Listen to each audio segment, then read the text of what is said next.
दोस्तों, मेरा नाम है तरुण। आपका स्वागत है मेरे चैनल पर। जापान के F-2 फाइटर जेट भारत क्यों आ रहे हैं, पूरी कहानी।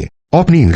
जापान के F-2 फाइटर जेट अब भारत की धरती पर नजर आने वाले हैं और इस खबर ने सिर्फ भारत और जापान ही नहीं बल्कि चीन का भी ध्यान खींच लिया है। लेकिन सवाल यह है कि आखिर जापान अपने F-2 लड़ाकू विमानों को हजारों किलोमीटर दूर भारत क्यों भेज रहा है? क्या यह सिर्फ एक सैन्य अभ्यास है या इसके पीछे इंडो पैसिफिक की बड़ी रणनीतिक कहानी छिपी है? आइए पूरी कहानी समझते हैं। पहली बात, क्या होने वाला है? ताजा रिपोर्टों के मुताबिक जापान अपने एयर सेल्फ डिफेंस फोर्स के F-2 लड़ाकू विमानों को भारत में होने वाले एक बायलैटरल एयर एक्सरसाइज में भेजने की तैयारी कर रहा है। यह पहली बार होगा जब जापान के F-2 भारत में इस तरह के अभ्यास में शामिल होंगे। यानी यह केवल विमान भेजने की खबर नहीं है। असली बात है कि जापान और भारत अपनी एयर फोर्सेस के बीच ऑपरेशनल कोऑर्डिनेशन और इंटरऑपरेबिलिटी को और मजबूत कर रहे हैं। लेकिन F-2 ही क्यों?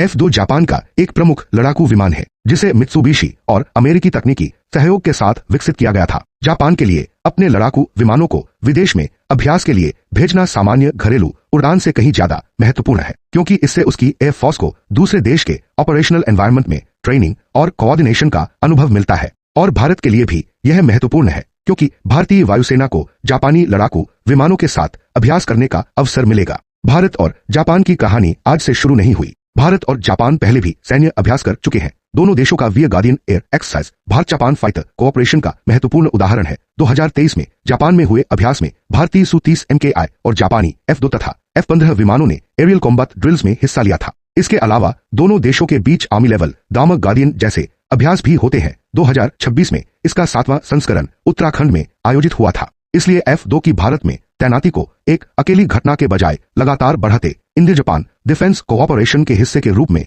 देखना ज्यादा सही है। अब सबसे बड़ा सवाल, चीन क्यों चिंतित है? यहीं से इस खबर की स्ट्रेटेजिक इंपॉर्टेंस बढ़ जाती है। भारत और जापान दोनों इंडो पैसिफिक क्षेत्र में चीन की बढ़ती सैन्य गतिविधियों को लेकर चिंतित रहे हैं। F-2 डिप्लॉयमेंट की खबर सामने आने के बाद चाइनीज स्टेट मीडिया ने भी इस कदम पर प्रतिक्रिया दी और इसे बीजिंग के खिलाफ भारत जापान मिलिट्री कोऑर्डिनेशन के संदर्भ में पेश किया। हालांकि यहाँ एक बात साफ समझना जरूरी है। यह कहना सही नहीं होगा कि जापान के F-2 भारत सिर्फ चीन को निशाना बनाने के लिए आ रहे हैं। आधिकारिक तौर पर इसे ज्वाइंट ट्रेनिंग और डिफेंस कोऑपरेशन के संदर्भ में देखना चाहिए। चीन की प्रतिक्रिया इस घटनाक्रम की जियोपॉलिटिकल सिग्निफिकेंस को जरूर दिखाती है। तो भारत को इससे क्या फायदा? भारत को सबसे बड़ा फायदा ट्रेनिंग और इंटरऑपरेबिलिटी का हो सकता है। भारतीय और जापानी वायुसेना साथ अभ्यास करके कम्युनिकेशन, कोऑर्डिनेशन और अलग अलग ऑपरेशनल प्रोसीजर्स को समझ सकती हैं और इससे दोनों देशों के बीच डिफेंस रिलेशनशिप और मजबूत होता है। असली कहानी क्या है? असली कहानी 4 F-2 या कुछ लड़ाकू विमानों की संख्या से बड़ी है। असली कहानी है